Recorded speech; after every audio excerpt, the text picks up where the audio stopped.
para movernos? Cuando yo sienta. ¿Cuándo es que debemos mover?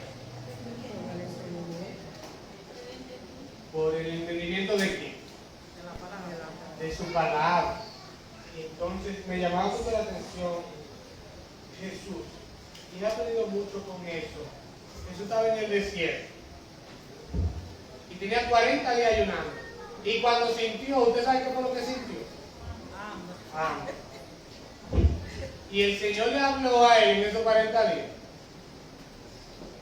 Lo primero que el diablo le dice, convierte esa piedra en pan. ¿Y qué Jesús le responde? ¿Sino de qué cosa? Entonces todavía estaba esperando que Dios le hablara. Y iban 40 días y nada que Dios le habla, pero él se movió. ¿Y qué estaba esperando él para moverse? Y para hacer la piedra pan, ¿qué estaba él esperando? Que Dios le dijera. Hasta que Dios no le dijo, él no hizo. Y así también nosotros. Bien, entonces vamos a estar hablando para los que llevan apuntes acerca de lo que es la oración. ¿Qué es la oración? ¿Quién tiene una idea? Yo le enseñé mucho a los niños eso. Orar es. Pero hay más profundidad en la oración que hablar con Dios. Porque, por ejemplo, la palabra de Dios dice que oremos en todo tiempo. Usted puede hablar todo el tiempo. O sea, conduciendo, los que conducen pueden detenerse en todo momento ahí con los ojos cerrados y el vehículo a toda, orando ahí. Que no hagan como el hermano que cerraba los ojos. ¿Y por qué será? Porque Marcos Luis dijo, cierra sus ojos y levanta su mano. Entonces, pero vemos que la oración la hemos visto de muchas formas y tenemos varios personajes que orar. Entre esos vemos a Nehemías. Todos conocemos, ustedes saben la historia de Nehemías.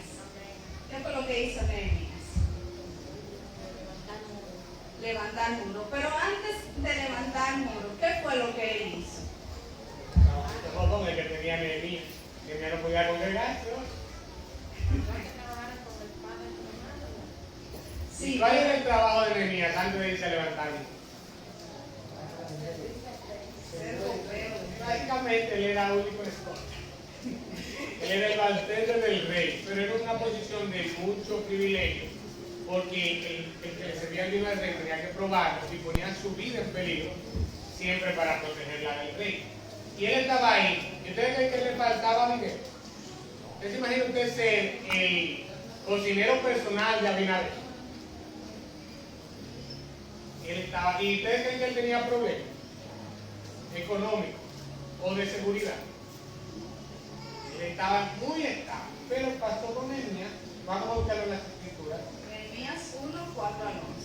Para que entren en contexto, Nehemías estaba en su trabajo, en un país muy poderoso, porque no, aquí decimos de Abinader, pero es como si él hubiera sido el cocinero personal del presidente de los Estados Unidos. Él era el servidor privado del rey más poderoso que había en el mundo en ese momento. Y entonces su país, que era Israel, había sido devastado y las personas habían sido llevadas cautivas. Pero él sentía algo de eso.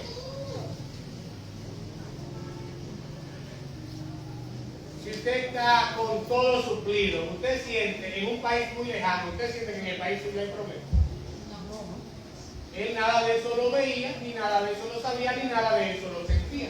Hasta que vinieron un grupo de personas de su país y le contaron cómo el país estaba destruido, cómo los muros estaban explotados, cómo toda la ciudad estaba en una condición terrible.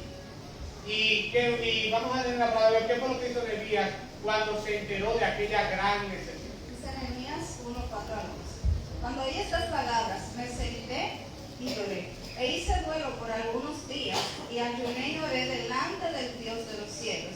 Y dije, te ruego, oh Jehová, Dios de los cielos, fuerte, grande y temible, que guarda el pacto y la misericordia a los que le aman y guardan sus mandamientos. Esté ahora atento tu oído y abiertos tus ojos para oír la oración de tu siervo, que hago ahora delante de ti día y noche, por los hijos de Israel tus siervos, y confieso los pecados de los hijos de Israel que hemos cometido contra ti.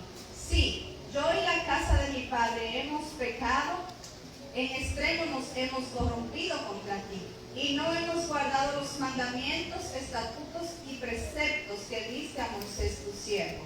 Acuérdate ahora de la palabra que diste a Moisés tu siervo, diciendo: si vosotros pecareis, yo os dispersaré por los pueblos. Pero si os volviereis a mí y guardareis mis mandamientos y los pusiereis por obra, aunque vuestra dispersión fuere hasta el extremo de los cielos, de allí os recogeré y os traeré al lugar que escogí para hacer habitar allí mi nombre. Ellos, pues, son tus siervos y tu pueblo, los cuales redimiste con tu gran poder y con tu mano poderosa. Te ruego, oh Jehová, esté atento tu oído a la oración de tu siervo y a la oración de tus siervos, quienes desean reverenciar tu nombre. Concede ahora buen éxito a tu siervo y dale gracia delante de aquel varón, porque yo serví al copero del rey. Miren, vamos a ver esa oración por partes. ¿Qué fue lo primero que él hizo cuando se enteró de que había una gran necesidad? Que lloró y se lamentó. Cuando oramos, incluso él dice en su oración que él estaba orando noche y día, y es posible orar noche y día sin parar. Es posible hablar noche y día sin parar.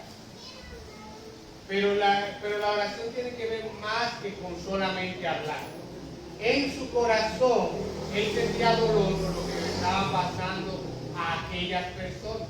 Y esa preocupación él la llevaba en su corazón de noche y de día. ¿Usted ha estado preocupado por algo? Y la preocupación se le va cuando usted no está hablando de eso. Y cuando usted se acuesta, se le va la preocupación. Y cuando se levanta, se le va la preocupación. Noche y día, eso está presente en su corazón. La oración es más que las palabras que se dicen. La oración es algo que está primero presente en el corazón. Porque Dios, ¿qué es lo que Dios escucha de nosotros? Corazón. El Señor se conecta de espíritu a espíritu, cuando las cosas están en nuestro espíritu. Si yo oro por la hermana Álida, pero no tengo a Álida en mi corazón, aunque yo la mencione su nombre con mi boca, delante de Dios llega esa oración. Porque las palabras pasan, el sonido pasa por las paredes, pero como ella no está en mi corazón, mi espíritu, cuando se presenta delante del Espíritu de Dios y el Espíritu de Dios revisa mi espíritu, no encuentra a alguien ahí. Debe ponerse que no, que yo ore de las oraciones de las madres. No es las oraciones de las madres, es que cuando alguien ora teniendo a alguien en su corazón, esta oración llega. Pero cuando alguien ora sin amar, sin tener a alguien en su espíritu, sin tenerlo en su corazón, esa oración llega. Orar es más que palabras. Es un presentar lo que hay en el corazón delante del Señor. Y si yo oro por un enfermo, pero realmente no siento compasión del enfermo, esa oración de sanidad llegará a la presencia del Señor. Entonces, en la palabra del Señor, las oraciones son representadas por el incienso. Vamos a ir a Apocalipsis 5:8, ustedes nos apuntan y leen. Y dicen: cuando hubo tomado el libro, los 4 seres vivientes y los 24 ancianos se postraron delante del Cordero. Todos tenían arpas y copas de oro, llenas de incienso, que son las oraciones de los santos. Apocalipsis 8:3-4 dice: otro ángel vino entonces y se paró del altar con un incensario de oro, y se le dio mucho incienso para añadirlo a las oraciones de todos los santos, sobre el altar de oro que estaba delante del trono. Y de la mano del ángel subió a la presencia de Dios el humo del incienso con las oraciones de los santos. Y ahí me llamaba la atención anoche cuando estudiábamos esto, que después que pasa esto, que el ángel tiró el incensario en el altar de bronce y las oraciones llegaron en forma de incienso ante la presencia del Señor, dice que comenzaron a haber truenos, relámpagos en la tierra. Entonces la pregunta es: ¿Cuáles eran las oraciones que los santos estaban haciendo en ese